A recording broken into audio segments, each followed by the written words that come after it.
Oke sobat calon guru semuanya, pada video ini saya akan berbagi pengalaman bagaimanakah cara membuat perencanaan kinerja, yaitu pengelolaan kinerja guru di ruang GTK.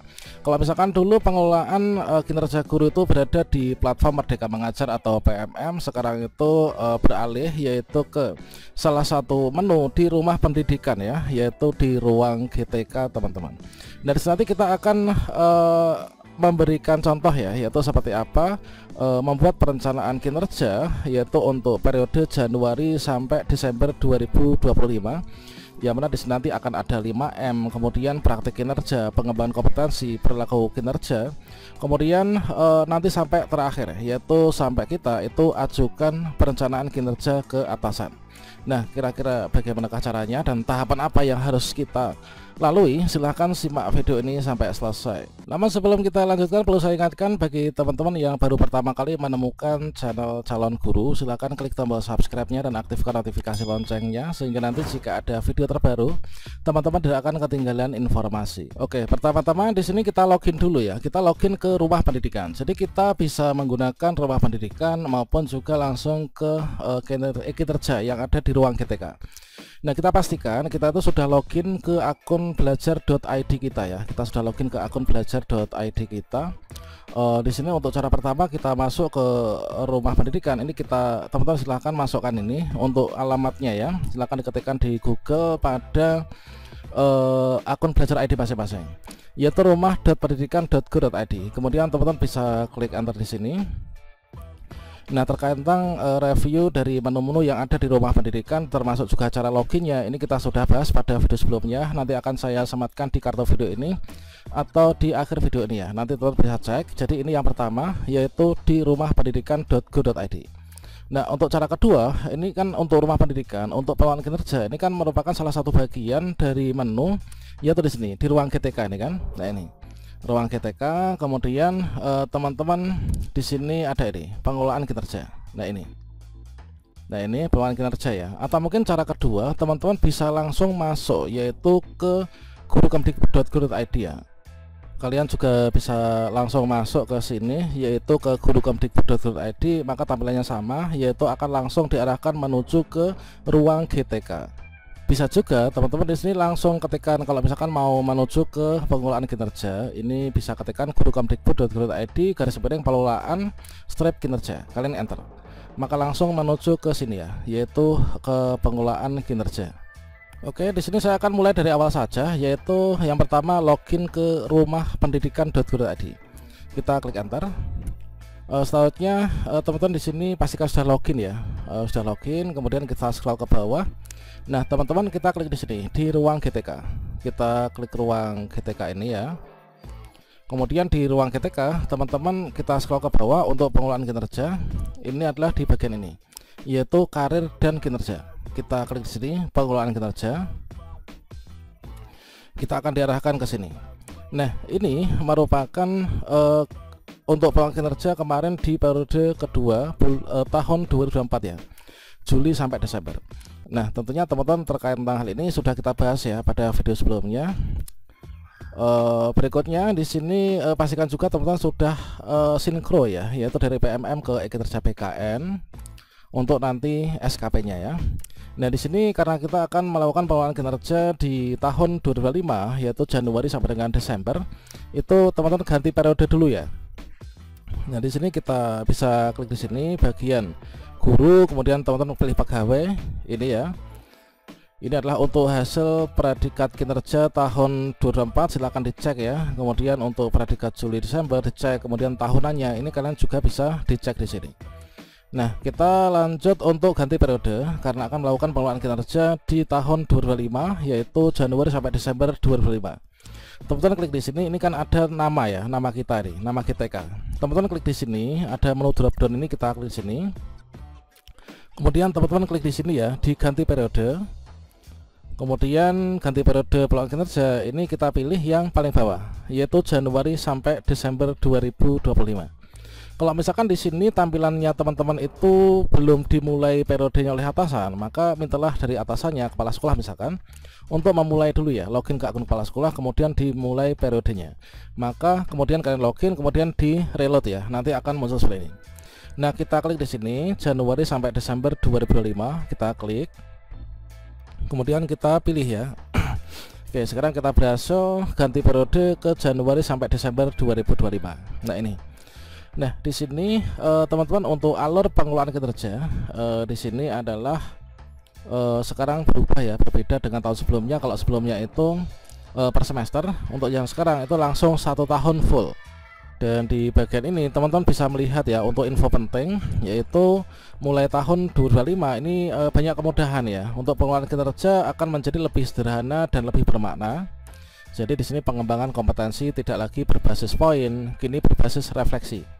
Kemudian bukti dukung dan dokumen akuntabilitas tidak perlu lagi diunggah di sistem. Kemudian periode tidak lagi 2 kali dalam setahun, kini itu adalah menjadi 1 kali.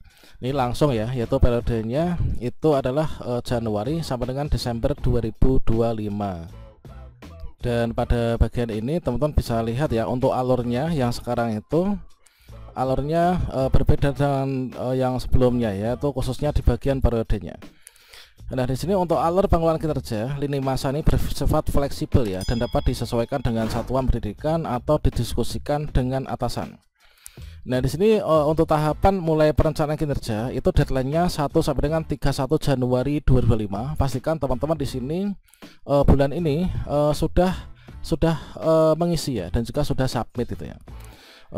Namun di sini kalau misalkan kita mengacu pada fleksibilitas, ini sebenarnya seperti tahun kemarin, yaitu di Februari, Maret pun juga boleh sepertinya ya. Namun perlu kita ketahui bahwasanya meskipun kemungkinan juga boleh molor ya, di sini terdapat deadline untuk Januari adalah perencanaan dan persetujuan perencanaan kinerja. Karena nanti untuk bulan Februari sampai dengan Desember itu langsung ini ya, berisikan persiapan praktik kinerja, kemudian pelaksanaan praktik observasi, kemudian pelaksanaan praktik kinerja tidak lanjut, kemudian juga di sini penilaian dan juga penetapan kinerja. Ini nantilah di bulan-bulan akhir, pada akhir 2025 ya. Dan untuk referensi pusat bantuan regulasi tutorial dan sebagainya, kalian bisa klik ya untuk selengkapnya. Dan di sini kita sudah melihat semuanya, mempelajari ini. Berikutnya untuk memulai perencanaan kinerja, kita lanjut seperti di sini ya, yaitu kita klik di sini, yaitu mulai. Kita klik mulai. Nah, selanjutnya di sini teman-teman diperhatikan yaitu untuk datanya. Apakah data ini sudah sesuai ataukah belum ya? Cek data diri Anda. Pastikan jenjang jabatan sesuai karena akan mempengaruhi perencanaan kinerja. Saat ini data yang bisa diedit 1 kali saja ya. Jadi di sini adalah silakan dicek namanya, NIP-nya, kemudian pangkat golongan ruangnya, kemudian jenjang jabatan, kemudian satuan pendidikannya di mana. Kalau misalkan teman-teman di sini perlu diperbaharui, kalian bisa klik edit di sini ya. Nah, bisa diperbaharui, diedit di sini. Kemudian dipilih apakah kalian sudah naik jabatan atau belum gitu kan. Kemudian untuk pangkat golongan ruangnya apakah sudah berganti ataukah belum. Ini silakan disesuaikan ya. Nah, di sini ada catatan ya, perlu diketahui pembaharuan data di sini itu tidak akan mengubah data di Dapodik ya, dan hanya untuk keperluan pengelolaan kinerja saja. Untuk mengubah data sentral itu dilakukan di Dapodik. Nah, silakan hubungi operator sekolah untuk pembaharuan data diri Anda yang ada di Dapodik. Jadi data ditampilkan di sini itulah data yang tertarik dari Dapodik. Nah, kalau misalkan sudah, kalian edit misalkan ya, kemudian klik simpan. Nah, kalau misalkan tidak ya, di sini klik data sudah sesuai gitu ya. Nah, ini adalah untuk data saya kebetulan sudah sesuai. Maka berikutnya di sini kita klik di sini, data sudah sesuai. Kemudian kita akan diminta untuk melakukan konfirmasi ya. Apakah data diri Anda sudah benar, nama, NIP dan lain sebagainya. Kemudian kita klik data sudah benar. Oke, nah selanjutnya di sini kita lanjut ke perencanaan kinerja. Nah, untuk perencanaan kinerja di tahun 2025 ini adalah ada sedikit berbeda ya. Nah, di sini ada 5 tahapan setidaknya. Yang pertama adalah pelaksanaan tugas pokok 5M, kemudian praktik kinerja, kemudian pengembangan kompetensi, perilaku kerja, kemudian juga rangkuman ya. Nah, ini. Nah, di sini untuk pelaksanaan tugas pokok ini adalah 5M ini sudah include di sini ya. Jadi sudah menjadi paten di sini berdasarkan dari surat edaran Dirjen GTK bahwa tugas dari seorang guru ini adalah termasuk dalam 5M ini. Guru melakukan tugas keseharian dan tambahan di satuan pendidikan tidak perlu mengunggah bukti dukung apapun ya. Ini enaknya seperti itu teman-teman. Yang pertama, guru merencanakan pembelajaran atau pembimbingan dalam mendukung pembelajaran yang bermutu untuk semuanya. Guru membimbing dan melatih peserta didik dalam mendukung pembelajaran yang bermutu untuk semuanya. Guru melaksanakan pembelajaran atau pembimbingan dalam mendukung pembelajaran bermutu untuk semuanya. Ini kata kuncinya semua ya, untuk semuanya. Guru menilai hasil pembelajaran atau pembimbingan dalam mendukung pembelajaran yang bermutu untuk semuanya. Jadi untuk di bagian tugas 5M ini kita nggak bisa ya untuk mengubah, mengedit atau memilih salah satu atau salah dua, itu nggak bisa. Nah di sini kita bisanya itu adalah menambahkan ini ya, yaitu guru melaksanakan tugas tambahan. Kalau misalkan teman-teman di sekolah ya, misalkan kita punya tugas tambahan, maka kita pilih saja di sini ya, dimasukkan. Kita pilih ya, ini kita sesuaikan dengan kondisi diri masing-masing. Tugas tambahannya apa nih? Nah inilah misalkan ya, hanya untuk guru SMP, SMA, SMK itu meningkatkan kinerja satuan pendidikan melalui pelaksanaan tugas tambahan sebagai wakil kepala sekolah misalkan ya. Ini adalah untuk yang hanya untuk SMK meningkatkan kinerja, ini adalah kepala program keahlian. Kemudian untuk semua jenjang hanya untuk SMP, SMA. Nah teman-teman ya, ketika teman-teman ingin memilih ya tugas tambahan apa, itu disesuaikan dengan jenjangnya itu apa, dan apakah benar itu tugas yang diampu keseharian tambahannya itu adalah memang seperti itu. Jadi kita sesuaikan ya. Nah di sini kita lihat ya, untuk meningkatkan kinerja sebagai kepala perpus, mungkin teman-teman sebagai kepala perpus ya, hanya untuk SMP, SMK, SMP, SMA, SMK, kemudian semua jenjang sebagai pembimbing khusus pada satu pendidikan, kemudian meningkatkan kinerja sebagai pembina ekskul ya, pembina ekskul. Kemudian ada ini, yaitu sebagai koordinator pengembangan keprofesional berkelanjutan atau PKB. Kemudian koordinator penilai kinerja guru. Kemudian inilah sebagai guru piket. Nah ini boleh dipilih ya ini ya. Nah ini, kalau saya tuh guru SD itu berarti milihnya yang untuk semua dan yang sesuai dengan kondisi saya sendiri ya. Ini sebagai penilai kinerja guru. Kemudian di sini ada organisasi, asosiasi, pengurus ya, tutor, tim pencegahan, operator dapodik. Kalau misalkan teman-teman mungkin operator dapodik, maka kalian bisa pilih operator dapodik. Kalau misalkan di sini sebagai bendahara ya bendahara. Nah misalkan karena saya tuh kebetulan juga jadi bendahara pos ya, jadi di sini saya pilih yang ini, meningkatkan kinerja satuan pendidikan melalui pelaksanaan tugas tambahan sebagai bendahara sekolah atau pengelola bantuan operasional sekolah ya. Saya pilih di sini. Nah kalau misalkan teman-teman nambah lagi ya, misalkan kalian nambah grup piket misalkan, nah kalian tambah saja di sini, kemudian dipilih sama halnya dengan yang tadi ya. Nah ini, silakan misalkan grup piket atau apa, kemudian untuk jenjang SMP, SMA, SMK disesuaikan ya. Nah ini, oke ini teman-teman, jadi sebagai penilai ini mungkin kalian ingin menambahkan yaitu grup piket gitu ya, boleh, atau mungkin juga sebagai ekskul ya, yaitu pembina ekskul, pembimbing ekstrakurikuler. Ini silakan kalian tinggal ditambahkan saja ya. Nah ini silakan ditambahkan saja tadi seperti itu di bagian ini ya. Nah ini, nah kalau misalkan sudah, nah di sini mungkin teman-teman berpikir ya, ini mungkin ingin mengurangi atau mengedit. Nah untuk menghapusnya ini kalian bisa bisa klik di sini ya. Misalkan saya akan menghapus yang ini. Nah ini kalian klik di sini aja, klik dihapus, maka nanti akan terhapus ya. Selama belum diajukan ini masih bisa diedit, masih bisa dihapus ya. Nah misalkan saya pilih dua saja, yaitu sebagai bendahara bos, kemudian pelaksana tugas tambahan sebagai pembina ekskul. Kalau misalkan kita sudah yakin, yaitu memilih di bagian ini, berikutnya di sini kita lanjutkan ke, kalian bisa pilih di simpan draft.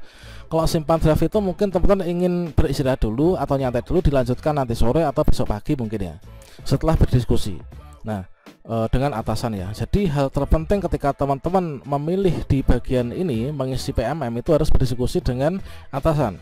Kira-kira bagian mana nih yang diisikan gitu ya, yang disesuaikan dengan kebutuhan sekolah dan juga kebutuhan kita sebagai individu seorang guru dan arahan dari atasan ya. Kalau misalkan ingin disimpan, kalian klik bisa simpan draft di sini. Kalau misalkan ingin lanjut ya, kita lanjut ke praktik kinerja. Kita lanjut saja ya. Nah, selanjutnya di sini di bagian tahapan kedua yaitu praktik kinerja. Di sini kita bisa pilih indikator ya untuk menjadi fokus peningkatan kinerja. Ini sama halnya dengan di periode sebelumnya ya, di tahun kemarin. Nah, ini kita coba cek. Ini adalah disediakan rekomendasi berdasarkan dari rapor pendidikan satuan pendidikan Anda ya, versi terakhir. Nah, di sini coba kita lihat. Nah, ini adalah untuk SD kita, nama sekolah kita gitu kan. Kemudian kualitas pembelajarannya seperti apa. Untuk manajemen kelas adalah cukup, misalkan ya, contoh dukungan psikologis, kemudian metode pembelajaran. Kemudian kalau misalkan sudah ya, kalian klik saya mengerti. Dan di sini direkomendasikan itu adalah untuk kita pengelolaan kinerja itu untuk melengkapi ya, mendukung di bagian yang masih kurang baik ya, misalkan cukup gitu ya. Nah, ini adalah manajemen kelas. Kemudian klik saya mengerti. Kemudian di sini coba kita cek untuk di bagian bawah ini yang sudah ini ya, yang sudah hijau.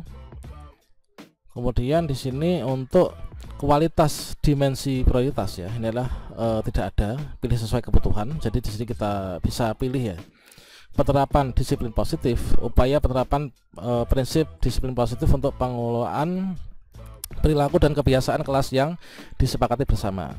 Nah, jadi yang tadi direkomendasikan itu akan diarahkan yaitu untuk di bagian ini. Nah, keteraturan suasana kelas. Nah, upaya membangun suasana kelas yang kondusif untuk proses belajar dengan minimal gangguan dan mengalihkan perhatian peserta didik ke aktivitas belajar. Nah, saya pilih yang ini aja, keteraturan suasana kelas ya. Nah, kemudian kita klik, atau mungkin teman-teman pilih yang bawah ya, tapi kan ini udah hijau kan. Nah, saya pilih yang ini. Kemudian ke pengembangan kompetensi. Nah, selanjutnya untuk indikator kompetensi. Nah, di sini teman-teman ada pilihan-pilihan ya. Nah, di sini kita itu hanya bisa memilih salah satu saja teman-teman ya, untuk di bagian indikator kompetensi ini. Dan di sini kita diminta untuk pilih satu indikator untuk menjadi fokus peningkatan kinerja Anda. Nah, ini hal terpentingnya teman-teman itu adalah kita diskusi bersama atasan apa saja kegiatan yang dapat Anda lakukan untuk meningkatkan indikator tersebut ya. Kemudian di tahap pelaksanaan Anda akan melakukan kegiatan sesuai diskusi dan mengisi dokumen refleksi terhadap kegiatan yang sudah dilakukan. Jadi hal terpentingnya itulah teman-teman itu harus berdiskusi dengan atasan masing-masing ya. Barulah nanti ditentukan teman-teman itu ingin memilih yang apa gitu ya. Dan di sini untuk pilihannya itu diantaranya guru melakukan kegiatan pengembangan kompetensi berdasarkan indikator asesmen, umpan balik dan pelaporan yang berpusat pada peserta didik misalkan. Guru melakukan kegiatan pengembangan kompetensi berdasarkan indikator karakteristik dan cara belajar peserta didik. Nah, kemudian di sini yang paling penting itu teman-teman adalah melakukan diskusi dengan atasan ya. Apakah melakukan kegiatan pengembangan kompetensi berdasarkan indikator kematangan moral, emosi dan spiritual untuk berperilaku sesuai dengan kode etik guru atau seperti apa? Atau pengembangan berdasarkan indikator keterlibatan dalam organisasi profesi misalkan ya. Nah, ini atau berdasarkan indikator keterlibatan orang tua, wali dan masyarakat dalam pembelajaran, atau mungkin juga kolaborasi peningkatan pembelajaran. Kemudian juga di sini pengembangan kompetensi berdasarkan indikator kurikulum dan cara menggunakannya. Atau di sini ya, ini cukup banyak untuk pilihannya. Nanti kita sesuaikan ya dengan diri masing-masing. Dan kebetulan di sini saya sudah berdiskusi dengan atasan dan saya tuh menyepakati untuk mengambil yang ini ya. Misalkan ya contoh ini, guru melakukan kegiatan pengembangan kompetensi berdasarkan indikator pengetahuan konten pembelajaran dan cara mengajarkannya. Saya klik di sini. Nah, setelah itu kita klik ke perilaku kinerja. Nah, berikutnya kita masuk ke perilaku kinerja. Untuk yang ini mirip ya dengan yang periode kemarin. Jadi indikator dan perwujudan dari perilaku kinerja untuk mencapai indikator di depan tadi itu apa? Untuk masing-masing aspek pilih satu yang Anda ingin prioritaskan ya. Mungkin kalian ingin mempelajari lebih lanjut, silahkan klik di sini untuk selengkapnya. Kebetulan saya sudah pelajarinya, maka saya langsung pilih. Misalkan berorientasi pelayanan ya. Nah, apa perilaku yang paling ingin Anda fokuskan di tahun ini? Nah, ini adalah indikator perilaku saya. Ini adalah Di sini kita sesuaikan dengan diri masing-masing.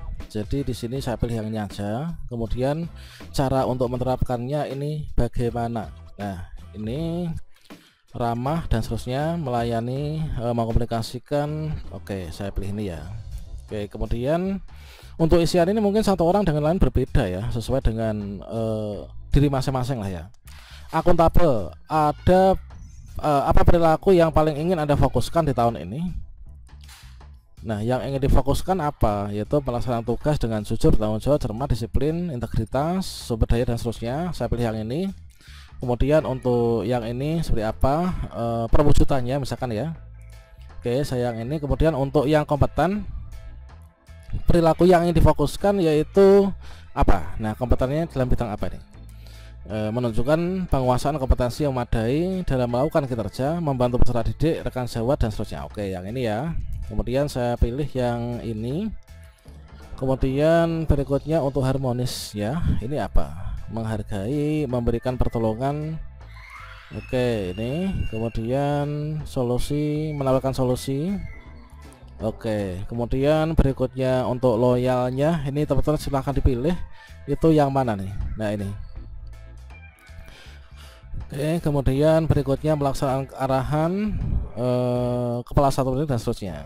Oke, kemudian untuk adaptifnya teman-teman disesuaikan ya. Ini kita pilih yang oke. Kemudian terakhir untuk kolaboratif ini adalah yang mana nih? Nah, ini kita pilih yang ini aja. Kemudian berikutnya oke, yang ini. Nah, kalau misalkan sudah di bagian perilaku kinerja, kita masuk ke rangkuman ya, atau resume lah ya. Kita klik ke rangkuman, atau mungkin kalian ingin draft dulu ya, nggak apa, simpan draft. Nah, di tahapan ini kita akan ditunjukkan dari isian seluruhnya, mulai dari tahap 1, tahap 2, tahap 3, tahap 3 ini ya, tahap 4. Inilah untuk tugas pokok 5M kita, praktek kinerja kita. Kemudian ini termasuk tambahan yang tadi kita isikan ya, tersimpan di sini. Kemudian pengembangan kompetensi, kemudian perilaku kinerja yang tadi sudah kita isikan. Kalau misalkan teman-teman ingin mengubah atau mengganti ya, kalian klik di sini, ya kan? Kalau misalkan tidak, ini kita klik lanjutkan. Nah, ini. Nah, kalau misalkan dengan klik lanjutkan, berarti teman-teman di sini sama halnya sudah apa ya, istilahnya tuh sudah fix ya, tidak ada yang ingin diedit ya. Nah, kalau misalkan kalian ingin ubah, klik di sini, terus mungkin simpan draft ya. Kalau misalkan belum ingin lanjut, karena saya ingin lanjutkan langsung, saya klik di sini lanjut ajukan. Oke, ini ya, ajukan perencanaan kinerja ke atasan. Atasan akan lanjut memeriksa. Mohon diskusi dengan atasan terlebih dahulu atau simpan draft jika diperlukan. Jadi kebetulan di sini saya sudah diskusi dengan atasan ya. Jadi ini sudah merupakan hasil diskusi, maka berikutnya di sini kita ajukan. Atau mungkin kalian simpan draft dulu boleh ya. Ini. Kalau saya langsung saya ajukan, klik ajukan. Nah, dengan demikian berarti untuk perencanaan pengelolaan kinerja kita ini sudah berhasil selesai diajukan. Nah, ini perencanaan kinerja berhasil diajukan. Tahap selanjutnya apa? Diskusi dengan atasan. Jadi teman silahkan lakukan diskusi ya sebelum batas waktu akhir agar perencanaan Anda dapat segera disetujui. Kemudian persetujuan dan penyesuaian dari atasan. Berdasarkan diskusi, atasan lalu akan menyetujui dan memberikan penyesuaian jika diperlukan. Kemudian lanjut ke kesepakatan lalu laksanakan. Nah, nantinya ketika teman-teman sudah diskusi, maka nantinya akan disepakati ya. Nah, itu. Kemudian kita bisa masuk nih ke bagian beranda. Maka berikutnya tahapan selanjutnya ini adalah kita sudah selesai kan. Jadi sepakati perencanaan kinerja dari atasan. Nah, kita tinggal cek saja. Ini nanti kita akan diarahkan menuju ke bagian-bagian tadi. Kita tunggu yaitu di bagian ini. Nah, setelah sepakat, nah di sini setelah diskusi antara guru dan juga kepala sekolah, maka berikutnya kita sepakat ini ya. Setelah disepakati perencanaan kinerja tidak dapat diubah lagi, pastikan Anda dan atasan sudah diskusi dan sepakat dengan perencanaan ini. Nah, kalau misalkan teman-teman sudah fix, maka teman-teman bisa klik di sini, yaitu bisa klik sepakat ya. Nah, karena saya ini masih nanti diskusi sekali lagi, ini saya belum sepakati, maka di sini saya bisa ulang dari awal. Nah, di sini adalah untuk kalau misalkan teman-teman di sini ulang dari awal, ini nanti teman-teman akan sama halnya menghapus ya. Nah ini sama halnya akan menghapus. Jadi kalau misalkan teman-teman ingin belum menyepakati, maka sebaiknya kalian tutup dulu, kemudian kalian kembali ya. Nah ini kan ada tombol sepakat ini, kita bisa kembali. Jadi setelah di sini kita reload, kalau misalkan sampai sini tombol sepakat, cek dan sepakat ini udah muncul, maka diskusi lagi. Kalau misalkan sudah terlanjur klik sepakati, maka nggak bisa diubah. Kalau misalkan belum ingin sepakati, kita kembali lagi dan kita diskusi lagi. Setelah itu baru masuk ke sini. Nah kira-kira seperti itu teman-teman. Nanti kita tinggal cek dan sepakati saja ya. Demikian, semoga bermanfaat ya. Salam sukses untuk kita semuanya. Wassalamualaikum warahmatullahi wabarakatuh.